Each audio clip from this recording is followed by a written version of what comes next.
সুপ্রিয় শিক্ষার্থীগণ, তোমাদের আজকে রসায়ন বিজ্ঞানের দ্বিতীয় পত্র অ্যারোমেটিক যৌগ এগুলো সম্বন্ধে আলোচনা করব। তোমরা জানো যে অ্যারোমেটিক যৌগ বলতে বোঝাচ্ছে অতি প্রাচীনে, মানে অ্যারোমা শব্দের অর্থ সুগন্ধি। তো মনে করছো সুগন্ধি জাতীয় জিনিসগুলোই অ্যারোমেটিক সাবস্টেন্স। কিন্তু পরবর্তীতে এটা 1861 খ্রিস্টাব্দ পর্যন্ত এটা চালু ছিল এবং তৎকালীন বৈজ্ঞানিক ল স্মিথ উনিও এই ধারণা পোষণ করছিলেন। কিন্তু পরবর্তী দেখা গেছে বিজ্ঞানের অগ্রযাত্রায় যে অ্যারোমেটিক যৌগ আসলে সুগন্ধি বলে কোনো কথা নেই।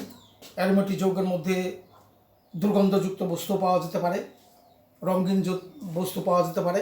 অর্থাৎ অ্যারোমেটিক যৌগ আমাদের বাস্তব জীবনে বিরাট একটা অংশ দখল করে আছে। অর্থাৎ ওষুধ শিল্পে, আমাদের খাদ্যদ্রব্যে, তাছাড়া বিভিন্ন কেমিক্যালস বিশ্লেষণে, রসায়ন বিশ্লেষণে, রাসায়নিক কারখানায় অ্যারোমেটিক যৌগের অবদান অনস্বীকার্য। এবং অ্যারোমেটিক যৌগ রসায়ন দ্বিতীয় পত্রে একটা বিরাট অংশ দখল করে আছে। অর্থাৎ সেকেন্ড পার্ট রসায়নের দ্বিতীয় পত্রই মানে হচ্ছে অ্যারোমেটিক যৌগ। অ্যারোমেটিক যৌগ, অ্যারোমেটিক কম্পাউন্ডস না জানলে অর্গানিক কেমিস্ট্রি জানা অসম্পূর্ণ হয়ে যাবে। তো যাই হোক, আমরা এই চিনব অ্যারোমেটিক যৌগগুলো কেমন করে, এগুলো চিনবার উপায়টা কি আমাদের। আমরা যদি এভাবে একটা চিন্তা করি যে এইরকম একটা আমি যৌগ নিলাম,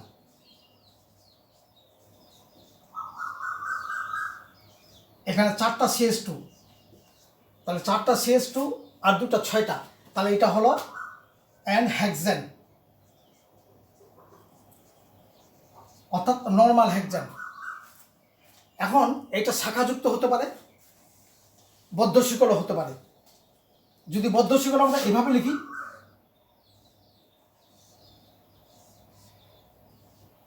এটা হলো সাইক্লোহেক্সেন।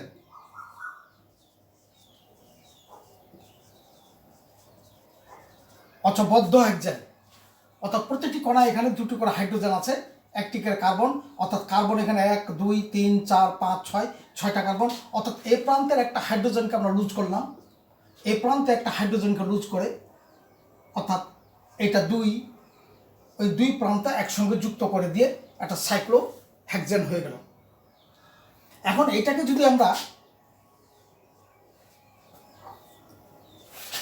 প্রায় 40 বায়ুমণ্ডল চাপ এবং 500 ডিগ্রি সেলসিয়াস তাপমাত্রা, অ্যালুমিনিয়াম অক্সাইড বা প্লাটিনাম ইত্যাদি দ্বারা তাপীয় বিভাজন, যেটাকে বলা হয় তাপীয় বিয়োজন, থার্মাল ডিকম্পোজ,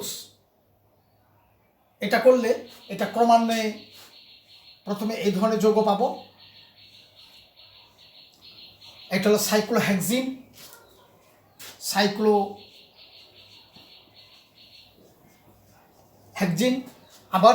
আবার যদি আমরা তাপীয় বিয়োজন করি থার্মাল, তখন এটা ক্রমান্বয়ে এটা এরকম যৌগ দাঁড়ায় যাবে। এটাই হলো বেনজিন। তাহলে এটা ছিল অ্যালিফেটিক যৌগ। অ্যালিফেটিক থেকে আমরা অ্যারোমেটিক যৌগ পাইলাম। তাহলে অ্যারোমেটিক যৌগে এই বেনজিন চক্র থাকলেই ধারণা করা হতো সেটা অ্যারোমেটিক যৌগ। কিন্তু পরবর্তীতে বিজ্ঞানের অগ্রসরে দেখা গেছে হাকেল, আমরা পরবর্তীতে আলোচনা করবো হাকেল তত্ত্ব এবং বেনজয়েড নন বেনজয়েড ইত্যাদি জিনিস আছে, যে বেনজিন চক্র থাকলেই যে অ্যারোমেটিক যৌগ হবে তার কোনো কথা নেই।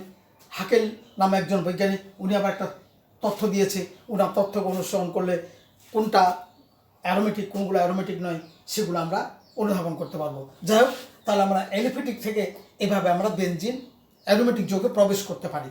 এখন এটা অ্যারোমেটিক যৌগ হইল কেন? এখন এখানকার পার্থক্যটা কি, এগুলো আমরা একটু আসি। পার্থক্যটা কি? আমরা জানি অ্যালিফেটিক যৌগে কার্বন কার্বন দ্বিবন্ধন আছে এবং কার্বন কার্বন ত্রিবন্ধন। অর্থাৎ অ্যালিফেটিক যৌগগুলো সম্পৃক্ত, অসম্পৃক্ত, অ্যালকিন, অ্যালকাইন, অ্যালকেন। এবং এইগুলো আবার লম্বা শিকল হতে পারে, শাখাযুক্ত হতে পারে, বদ্ধ শিকল হতে পারে, চক্রাকার হতে পারে, অচক্রাকার হতে পারে, যাই হোক ইত্যাদি। এগুলো অ্যালিফেটিক যৌগ। আমরা দেখতেছি বেনজিনের মধ্যে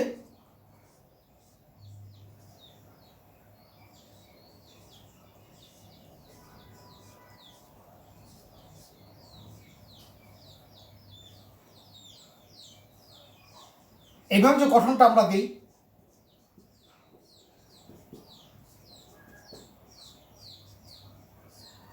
এইভাবে বেঞ্জিনের গঠন হয়, এখানেও কিন্তু কার্বন কার্বন দ্বিবন্ধন আছে। তাহলে অ্যালিফেটিক যৌগে যেভাবে কার্বন কার্বন দ্বিবন্ধন, এখানেও কার্বন কার্বন দ্বিবন্ধন আছে এবং এটাও sp2 সংকরণ দ্বারা গঠিত, যেমন এটা sp3 সংকরণ হাইব্রিডাইজেশন। তাহলে এটাও হলো বেঞ্জিনও কিন্তু sp2 সংকরণ দ্বারা গঠিত। এটার সঙ্গে তাহলে মিল থাকলো। শুধু অমিল পাওয়া যাচ্ছে এইটুকু যে অ্যালিফেটিক যৌগগুলোতে যেগুলো কার্বন কার্বন দ্বিবন্ধন আছে, এই কার্বন কার্বন দ্বিবন্ধন যৌগগুলো, ধরি এরকম একটা কার্বন কার্বন দ্বিবন্ধন যৌগ, এটা ইথিন হতে পারে, প্রোপিন হতে পারে, বিউটিন হতে পারে, যাই হোক আমরা এই জায়গাটা দেখব। এই জায়গাটা যদি ব্রোমিনের সঙ্গে বিক্রিয়া করা হয় in presence of carbon tetrachloride দ্রবণে, তাহলে এই দ্বিবন্ধন এটা ভেঙে দুই পাশে ব্রোমিন,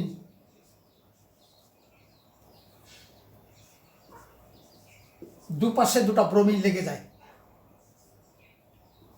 অর্থাৎ 1,2 ডাইব্রোমো।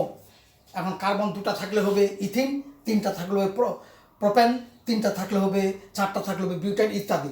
আবার ঠিক তেমনি কার্বন কার্বন ত্রিবন্ধন থাকলে এখানে যদি ব্রোমিন পানি চালনা করি কার্বন টেট্রাক্লোরাইডে দ্রবণ করার পর, সেখানেও বিক্রিয়াটা আমরা এক ধাপে আমি লিখলাম, এটা দুই ধাপে সম্পন্ন হবে।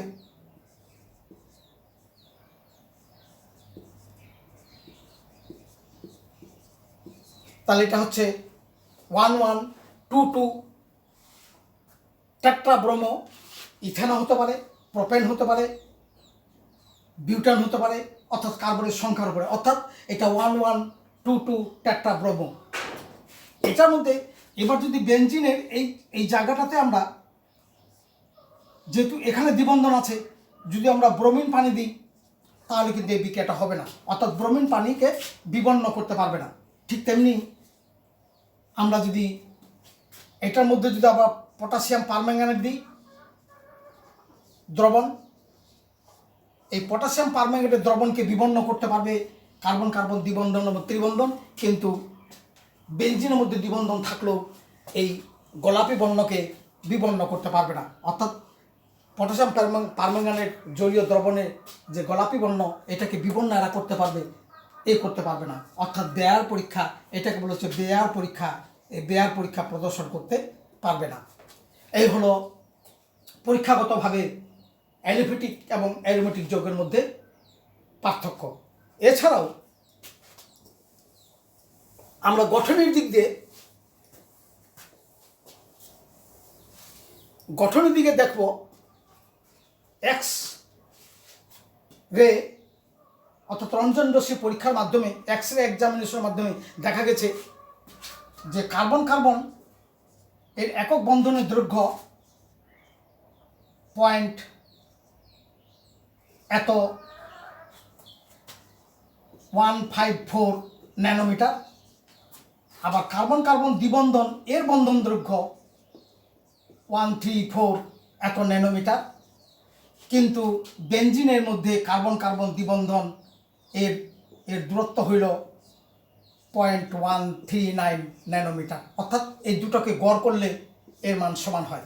তাহলে রঞ্জন রশ্মি পরীক্ষার মাধ্যমে দেখা গেছে যে এর কার্বন কার্বন একক বন্ধনের বন্ধন দৈর্ঘ্য হচ্ছে এত 0.154 ন্যানোমিটার, এবং কার্বন কার্বন দ্বিবন্ধন এর বন্ধন দৈর্ঘ্য হচ্ছে 134 ন্যানোমিটার, কিন্তু বেঞ্জিনের মধ্যে কার্বন কার্বন দ্বিবন্ধন থাকা সত্ত্বেও এর বন্ধন দৈর্ঘ্য হচ্ছে 0.139 ন্যানোমিটার।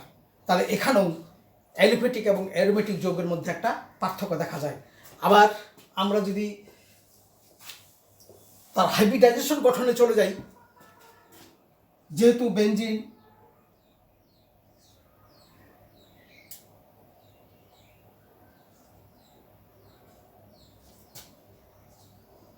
এই গঠনে যদি আমরা চলে যাই, এই কার্বন কার্বন একটা করে সিগমা বন্ধন এবং প্রত্যেক জায়গায় একটা করে হাইড্রোজেন,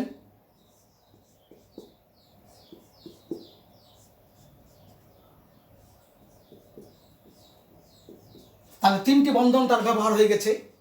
কার্বনে যেহেতু পিএক্স, পিওয়াই, পিজেড এই তিনটি অরবিটালে একটি করে ইলেকট্রন এবং এসে একটি ইলেকট্রন, এই তিনটি ইলেকট্রন ব্যবহার করেও পিজেড লম্বালম্বিভাবে থেকে যায়। এই পিজেড লম্বালম্বিভাবে থেকে গেল।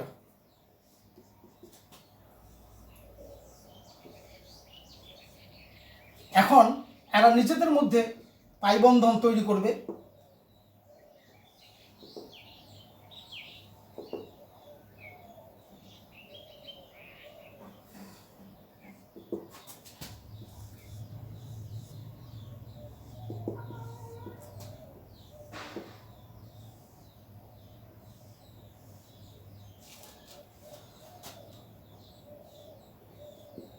একথায় প্রমাণিত হচ্ছে যে বেঞ্জিনের মধ্যে যে 6টা পাই ইলেকট্রন আছে এটা সম্পূর্ণ বেঞ্জিন রিংয়ের মধ্যে সঞ্চালিত হয়ে থাকবে, অর্থাৎ কোনো জায়গায় আবদ্ধ হয়ে থাকবে না। যেমন কার্বন কার্বন দ্বিবন্ধনের বেলায় এই যে পাই ইলেকট্রন এবং কার্বন কার্বন ত্রিবন্ধনের বেলা যে পাই ইলেকট্রন এরা এই দুই কার্বনের মধ্যে সীমাবদ্ধ হয়ে থাকবে, লোকালাইজড। আর এই এখানকার যে 6টা ইলেকট্রন আছে পাই ইলেকট্রন এটা সম্পূর্ণ বেঞ্জিন চক্রের মধ্যে এরা সঞ্চালিত হবে, অর্থাৎ ডিলোকালাইজড পাই ইলেকট্রন। এইগুলো অ্যালিফেটিক এবং অ্যারোমেটিকের মধ্যে একটা পার্থক্য। আবার আমরা যদি দেখি হাকেল তত্ত্ব অনুযায়ী,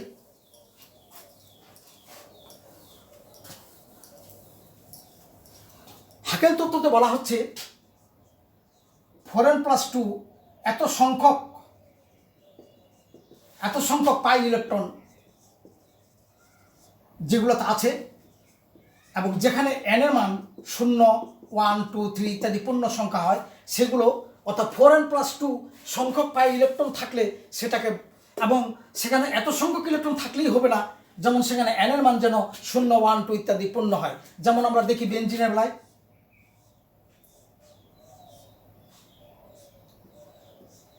এখানে 4n+2, এখানে পাই ইলেকট্রন আছে 6টি, অর্থাৎ 6 পাই। আমরা এটা এইভাবেও দিতে পারি 6 পাই, অর্থাৎ পাই ক্যান্সেল হয়ে গেল, তাহলে 4n4, তাহলে n এর মান হলো 1, অর্থাৎ এটা অ্যারোমেটিক যৌগ। আবার যদি আমরা এটাকে দেখি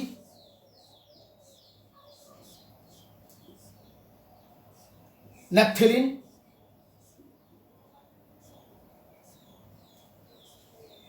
এখানে পাই ইলেকট্রন হচ্ছে 2, 4, 6, 8, 10, twice n plus 4n+2 = 10, তাহলে 4n = 8 এবং n = 2, এটাও হলো অ্যারোমেটিক যৌগ।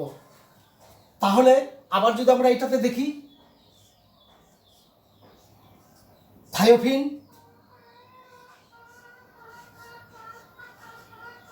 ফিউরান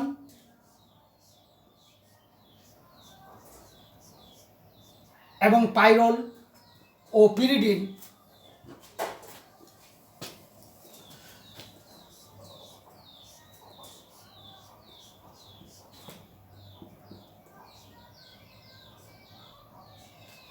এগুলো তো আমরা যদি দেখি এখানে 4n+2, এখানে এই দুটো ইলেকট্রন মুক্ত একজোড়া ইলেকট্রন এরা বিক্রিয়ায় এখানে অংশগ্রহণ করবে। সুতরাং এখানে আমরা ইলেকট্রন 4টি এবং 6টি, এখানেও n এর মান 1, এখানেও পাওয়া যাবে ঠিক তেমনি এখানে একজোড়া পাই ইলেকট্রন, এখানে n এর মান 1, এখানেও পাওয়া যাবে n এর মান 1। এটার মতো এই দুটো হবে, এটাও তাই, এখানে হবে 6টি, 3টে 2টি 6টি, অর্থাৎ 4n+2 = 6, দ্যাট ইজ n = 1। অর্থাৎ এটার মধ্যে বেঞ্জিন চক্র না থাকাতেও এরা অ্যারোমেটিক যৌগ। সুতরাং এই বেঞ্জিন চক্রের উপর ভিত্তি করে অ্যারোমেটিক যৌগগুলোকে আবার দুই ভাগে ভাগ করা হয়েছে, বেনজোয়েট কম্পাউন্ড, নন বেনজোয়েট কম্পাউন্ড। অর্থাৎ হাকেলের তত্ত্ব অনুসারে এগুলো অ্যারোমেটিক যৌগ, অর্থাৎ হ্যাটারো অ্যাটম আছে, থায়োফিন, ফিউরান, পাইরল এবং পিরিডিন, এদের মধ্যে একটা করে হ্যাটারো অ্যাটম আছে, এরাও অ্যারোমেটিক যৌগ, যেহেতু হাকেল তত্ত্বকে অনুসরণ করে। আবার যদি আমরা এইভাবে দেখি একটি যৌগ,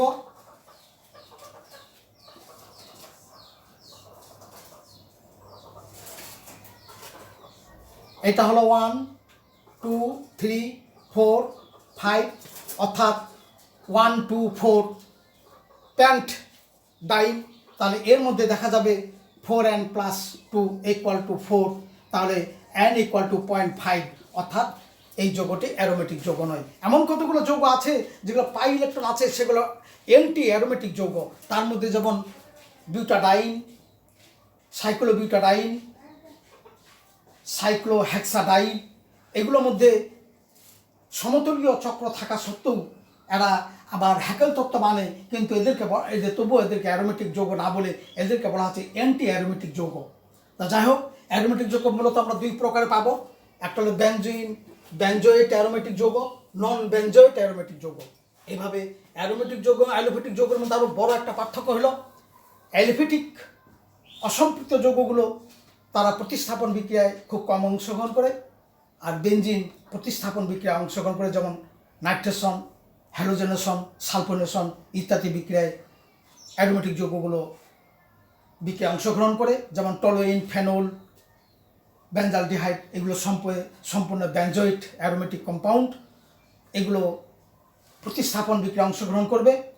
আর অ্যালোফেটিক যৌগগুলো অসম্পৃক্তগুলো প্রতিস্থাপন বিক্রিয়ায় অংশগ্রহণ করে না, জুট বিক্রিয়া বেশি অংশগ্রহণ করে।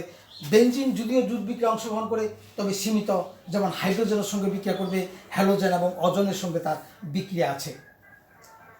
এই হলো অ্যালোফেটিক এবং অ্যারোমেটিক যৌগের মধ্যে প্রাথমিক একটা ধারণা। এই প্রাথমিক ধারণাটাই তোমাদের পরবর্তী ধারণাগুলোকে ডেভেলপ করবে। এই প্রাথমিক ধারণাটা থাকলেই পরবর্তী অ্যারোমেটিক যৌগের মতো একটা বিশাল একটা ঘটনা, এই প্রাথমিক জিনিসটাকে না জানলে পরের জিনিসটা তোমাদের জন্য খুব হিমশিম খাবে। তোমাদের সকলকে ধন্যবাদ। এবং যদি আমার এইটাকে ভালো লাগে, আমার এই ভিডিও এইগুলো তোমাদের যদি মনোমত হয় এবং এর মধ্যে যদি অসামঞ্জস্যতা তোমাদের লক্ষ্য করো, তোমরা কমেন্ট বক্সে আমাকে জানাবে।